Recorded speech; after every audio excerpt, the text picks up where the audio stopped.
Hey, fancy people, welcome to That Sci-Fi Show. I'm Jay, and today we're going to discuss deontology and utilitarianism, because we totally haven't done that before. So let's see what Spider-Man can teach us about philosophy right after the bump. With Spider-Man mostly back at home in the Marvel Cinematic Universe, we wanted to ask ourselves, what is it about Spider-Man that makes him such an intriguing and relatable superhero in comic book lore? He's the superhero we most often set apart from the Supermen that we see, and instead of being a billionaire playboy who embodies our greatest ideas, Peter Parker is one of us, a working class kid trying to balance his everyday normal life with his extracurricular activities as your friendly neighborhood Spider-Man. His life and his morals aren't already defined by the time he becomes a superhero. He has to learn on the job just like the rest of us. Because he's so flawed and relatable, Spider-Man gives us a great opportunity to talk about the philosophical concepts of utilitarianism and deontology and how they fit into Spidey's ethical framework.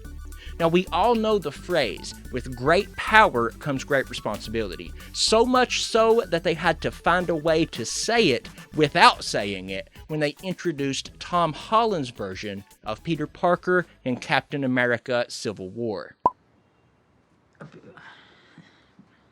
Because I've been me my whole life, and I've had these powers for 6 months. I read books, I build computers. And yeah, I would love to play football. But I couldn't then, so I shouldn't now. Sure, because you're different. Exactly. But I can't tell anybody that, so I'm not. Look, when you can do the things that I can, but you don't, and then the bad things happen, they happen because of you.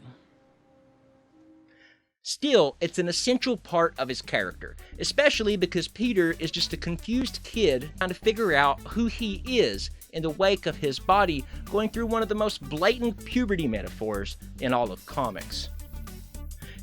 It's also one of the most interesting questions for a superhero to ask themselves.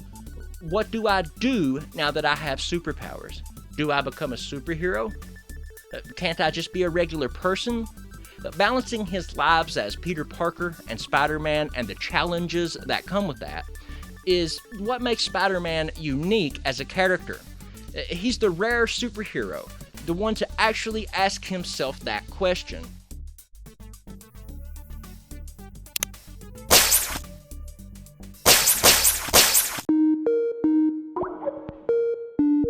Are you going to finish the video, or are you just going to play Spider-Man all day? The ethical issue of whether or not you have a moral imperative to use whatever power you have to help others is rooted in utilitarianism, the moral theory developed by Jeremy Bentham and John Stuart Mill in the 1800s. While there are several schools of utilitarianism, the basic premise is that there is no intrinsic right or wrong when it comes to specific actions. Instead, you determine whether something is right or wrong based on the consequences of that action and how that affects people around you. Ideally, someone acting ethically based on utilitarianism would take the action that brings happiness to the largest number of people. But it's the consequences of the action, not the motivations behind it, that determine morality.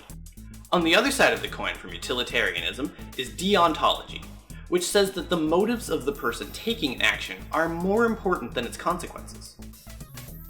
Deontology is most commonly associated with the teachings of philosopher Immanuel Kant, who said that moral rightness comes from one's own sense of duty, or deo.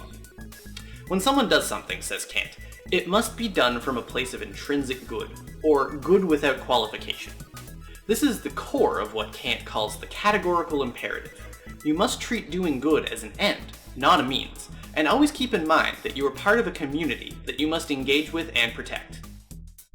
So what's the difference between these two schools of thought? Let's go back to Spider-Man and the death of Uncle Ben. Everyone knows the story. Peter gets his powers, decides to use them for personal gain, lets a criminal pass because he doesn't think it's his job to fight crime, and finds Uncle Ben gunned down by that same criminal. Peter's original decision to use his powers for personal gain is a very selfish one, but could be justifiable from the point of view of utilitarianism.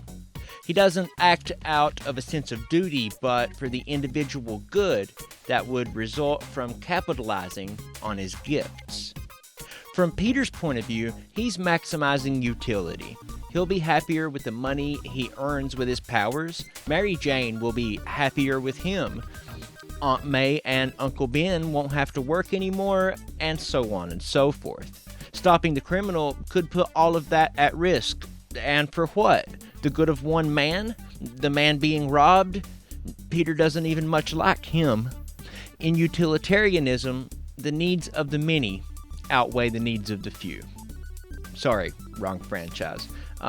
It's only after Peter sees that the criminal has killed Uncle Ben and realizes that he squandered an opportunity to stop him that he finally understands that his actions were immoral.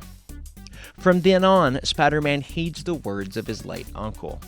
With great power come great responsibility, and he adapts a more deontological system of ethics. In becoming a superhero, Peter acts out of a sense of duty to his community. Fighting crime as Spider-Man is its own intrinsic good, regardless of the consequences. He doesn't directly, personally benefit from being Spidey, except for the fringe benefits of feeling useful and doing good in the community. And the occasional small payment for photos of Spider-Man, but that doesn't even come close to covering his rent. All too often, the burden of being a superhero weighs on Peter, straining his personal relationships, as well as his school and work lives. In the movie Spider-Man 2, he gets fed up with it altogether and quits to selfishly focus on his life as Peter Parker before remembering his duty by the end of the film and donning the spandex once again. I said duty. Hey, stop that. Don't do that. Oh God, this can't be justified by any philosophical idea. Now, I'm not saying all this is cut and dry. Even as he acts mostly out of great responsibility, Peter looks at situations with a very utilitarian eye. Think about the climax of the first Spider-Man movie, where Spidey has to choose between saving Mary Jane or a tram car full of children as the Green Goblin drops both.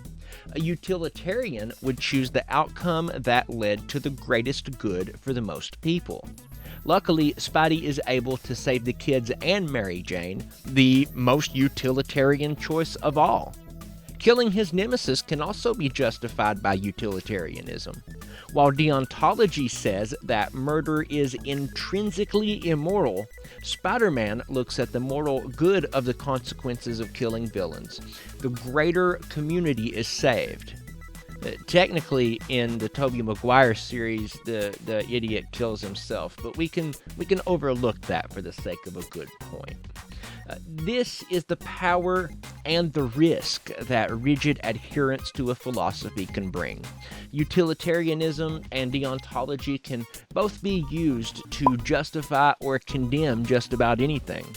Spider-Man, however, is careful to avoid such easy answers.